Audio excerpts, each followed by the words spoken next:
चला तर मुलांना आजच्या लेक्चरमध्ये आपण कालावधीचा एक क्वेश्चन बघणार आहोत. बघा,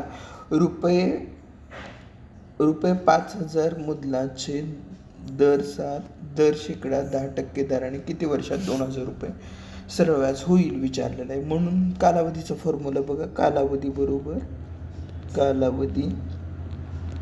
बरोबर सरळ व्याज गुणिले 100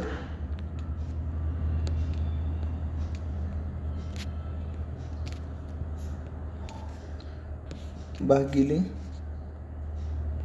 दर गुणिले मुद्दल या मुद्दल गुणिले दर. बघा, सरळ व्याज किती आहे? सरळ व्याज 2,000 दिलेलं आहे. 2,000 दर दिलेला आहे. दर किती दिला आहे? 10%. 10% आणि मुद्दल दिलेले आहे. मुद्दल दिलेले 5,000. बघा, ह्या झिरोला हा झिरो, ह्या झिरोला हा झिरो, ह्या झिरोला हा झिरो कॅन्सल झाला, ह्या झिरोला हा झिरो कॅन्सल. 5ने भाग जातो आता. 5 एक्के 5, 5 चोक 20. म्हणून कालावधी किती आला? कालावधी बरोबर 4 वर्ष.